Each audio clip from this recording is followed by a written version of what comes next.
What up, guys? Today we are going to be doing something a little bit different. I say that a lot, actually. I do say that a lot. I try to do different things, but this video really goes to show you that you can get inspiration from anywhere. I have been doing some recreations of various bars' drinks, and somebody on TikTok was like, do the Vanderpump Pumptini from the now defunct bar Pump in West Hollywood. And I thought, you know what? That's not actually a bad idea. You would think it's a bad idea, but it's not a bad idea. So for those of you guys who don't know what Pump is owned and operated by two people, Lisa Vanderpump and Ken Todd, which is her husband. Throughout the 1990s, Ken Todd and Lisa Vanderpump built a nightclub / restaurant empire spanning something like 30 different nightclubs and restaurants all across the UK and the US. And then Lisa Vanderpump got on a show called The Real Housewives of Beverly Hills and became internationally famous. She was on that show from 2010 to 2019 and is now no longer on that show, but has launched a bunch of spin-off shows, the most famous of which is Vanderpump Rules, which I think we covered like maybe one cocktail. There's a couple of bartenders from Vanderpump Rules that have released bar books, right? So it was like Ariana Madix and Tom Sandoval made a book called Fancy AF Cocktails. Oh, okay. That's not the same people. Well, it's kind of all grown out of the same thing. So Lisa Vanderpump owns this place called Sir in West Hollywood, and the show Vanderpump Rules surrounded, I don't know if it's still on, it might be. They've been like kind of cycling in and out of original cast.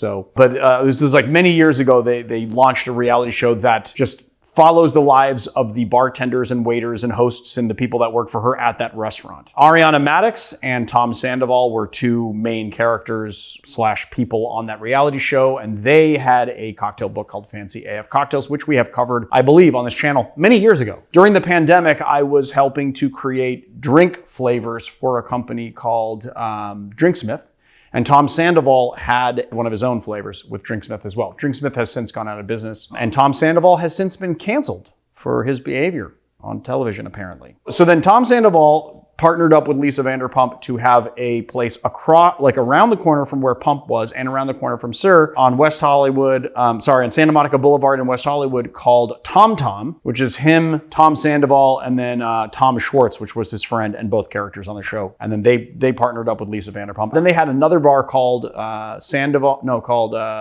Schwartz and Sandy, which was on Bronson in East Hollywood, but has since closed, I think because Tom Sandoval is persona non grata with the fans of the show. Anyway, I know a little bit more than I would like to know about the show because in the first few seasons of Vanderpump Rules, It's Complicated was watching it quite a bit, and I would watch it with her.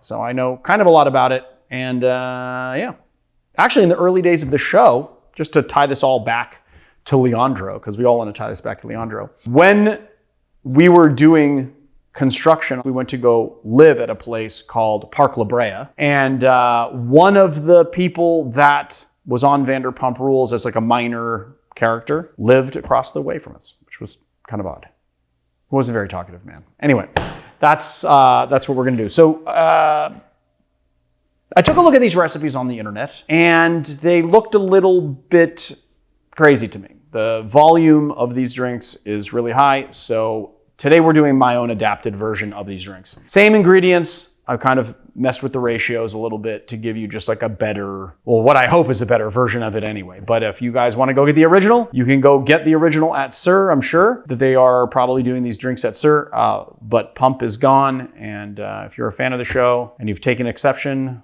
with anything I've said, then that's too bad for you. Today has been a long time coming. We have been working on this for the better part of almost 2 years. This is a tiki mug that we partnered up with Tiki Diablo to make. We commissioned this from Danny before he passed away, tragically. And what it is a shrunken head of friend of the show, Eric Andre's head. He gave us some pictures of his head. We had it reformulated through the imagination of Danny into a shrunken head, and now we have a tiki mug. I don't know how many we're gonna make. It kind of is up to you guys. This is not something that is done in a large production warehouse. This is something that is done by a very small team of artisans here in Southern California. I created a cocktail specifically for this mug, so each one will ship with a little card. Of course, it is an Eric Andre themed cocktail. You can find the pre-order on our website, theeducatedbarfly.com. Just note, it's not going to ship until maybe the end of the year. That's right, way ahead of time pre-order because it is a small team of artisans making it in California. Each of these are made in small batches. And so because they are made in small batches, depending on how many sell, we'll have to kind of like batch them out. I may sign some. I may even force Eric Andre to sign some, possibly. But I'm not promising that. But maybe a select few of you will have one signed by Eric Andre. Maybe not, I don't know. It'll be a surprise. It'll be a surprise. So go get your Eric Andre Shrunken Head mug with companion cocktail today. This is basically, wait, hold on. Okay, so this first one, which is the, is this the Pumptini that we're doing? Or is it the, because there's two different ones. Okay, sorry. You said Pumptini first. Well, I switched the order. Fine, no, we can do the Pumptini. Oh, that's fine. No, we'll do the Pumptini now that you're talking shit. But the Pumptini requires a vodka, although I did change the vodka to Absolute Citron because I thought it would go better. And it is basically a vodka margarita, basically. Like, you know, these are not like martinis. These are like the teeny category for that emerged in the 1990s and everyone was so crazy about for some reason. So this isn't going to be like, you know, this is going to be like one of those like martinis, you know what I'm saying?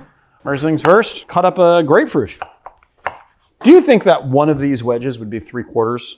Yeah. I think so. Or like two of these wedges, like one big, like just two of these guys. Oh, definitely. I think it's more than 3/4. You think? You want to see how much it is? Let's see how much it is. No, let's just measure it out proper. Build in the small tin if you know what's good for you. Here we go. So 3/4 of an ounce of grapefruit juice. Not even 3/4 of an ounce. Right. Squeeze it properly. I can get a little more out of there. It's like just a hair under. It would be like a scant 3/4. People keep on asking me what I mean by scant. Scant means you're equating about the same volume as what you're saying, like 1/2 ounce, 3/4 of an ounce, but you're just going a little bit under the line because 3/4 would be like a little too much, but 1/2 ounce would be too little. Probably negligible difference, no? Possibly, but when you're talking about like volumes, you kind of want to get it right because you at least want the cocktail to sit properly in the glass. 1/2 ounce of lime juice. 1/2 ounce simple syrup, 1/2 ounce triple sec Cointreau, but just make it the triple sec style orange liqueur. And then 1.5 ounces of vodka. We're going to be using citron vodka for this one because it's better. And we forgot to do something. 3 raspberries, and we're going to muddle them in there. And typically for this type of a recipe, I would use like raspberry syrup, but we're following the recipe as laid out. Ish, kind of. I mean, I equated the recipe, but we're doing all the stuff as laid out. Put the ice in the tin. We got to use a Lisa Vanderpump style glass. So we're going to use our new martini glass. I think that would be approved. This might be a little small in volume, but it's all right.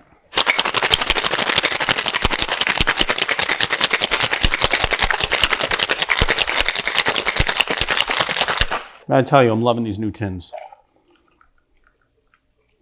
That looks about right for a Sir cocktail. And then for garnish, I think we're gonna do do we have like a fancy pick? No, we just have like those fleur-de-lis and some of those like jewelry ones. Well, we have like, kind of fancy. I just figured like a few raspberries on a pick would probably be like a good Lisa Vanderpump style garnish for this drink. Let's give it a taste. I mean, you know, it's about what you would expect. It's a little boozy, very bright and citrusy. You get the raspberry, you get the orange liqueur. I feel like the only reason why the raspberries are in there is to give it a red color, basically. Oh, you don't taste them? I mean, you do, but they, you know, honestly, like they're a little weird with the orange liqueur. I don't know. I mean, it tastes like a Jolly Rancher, basically, which is not a terrible thing. Jolly Ranchers are pretty good. So there it is, the Pumptini. Good Valentine's Day drink. The next cocktail we're doing is the Cucumbertini, also from Pump, and you will notice that it follows the exact same template as the last one, like exactly the same. Like all of their teenies are basically daisies, just with various things. The thing is that this thing is like nuts because it calls for 3/4 of an ounce of cucumber freaking juice, which is a lot of cucumber juice. I mean, cucumber, yeah. I guess you have to do a lot for it. I mean, it tastes like cucumber, huh? What? Wait, you need a lot for what? To make it actually taste like cucumber? Do you? I kind of feel like this is gonna be overkill, man. What do you think? Oh, yeah, easily. Yeah, definitely. And it's the exact same ratio as the last one. Like, watch. This is so crazy. Watch. Okay, ready? You ready? You're ready and steady? Here we go. 1/2 ounce of lime juice. Okay. 1/2 ounce of simple syrup. 3/4 of an ounce of freaking goddamn freaking son of a bitchin' cucumber. So that's so much. 1/2 ounce of elderflower liqueur. I think Lisa Vanderpump knows that putting a little elderflower liqueur saves everything. 1.5 ounces of gin. It says gin or vodka. I opted for gin. And we're going a cucumber forward gin because why not just like compound the cucumber? You already think it's too much? Let's double Cucumby down. on top of cucumby. Yeah, we're just gonna. What I should have done actually is I should have done the Empress cucumber lemon. And then we got a little lemon lime action, which would be kind of nice. I don't have another one of those lovely martini glasses because that is a prototype of a glass that we are making. So for those of you that are asking, yes, it's a new glass by Educated Barfly and Amehla. No, it is not available. Yes, it will be available soon. And we will let you know as soon as it is available. So we're going for this glass. The old standby. Teardrop. The old shake.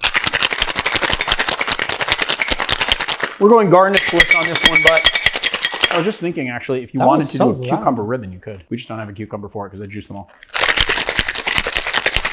Well, you didn't like the sound of the ice? No, I don't think I've ever heard it that loud after 9 years of doing this. You were like, Yeah, that was... it's too loud. Cucumber ribbon would be nice. Now I kind of wish we had one. All right, let's give it a try. Cucumbertini from Pump.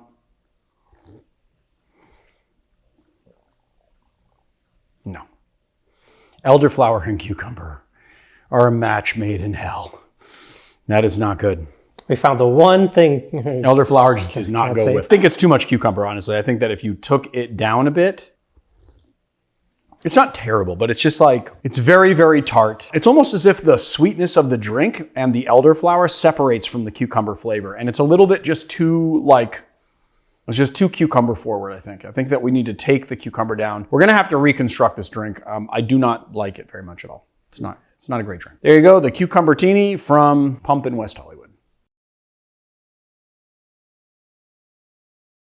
I gotta say, I think that this is my most proud moment. Like, I actually finally have a copy of the book that I wrote. It took me a 1.5 years to write this book. I'm very proud of it. So I would just implore everyone to go buy a book. The more books you buy, the better it is for me, and then I can make another book for you guys. I'm already thinking about new books, but I'm just super proud of this, and I just hope that you guys really enjoy it. So go out. There is a Genius link below this video and buy this book. I think you guys will really like it, and I worked really hard on it, and I love you guys, and you love me, and I love you, and you love me. It's a love fest over here, so pick up my book.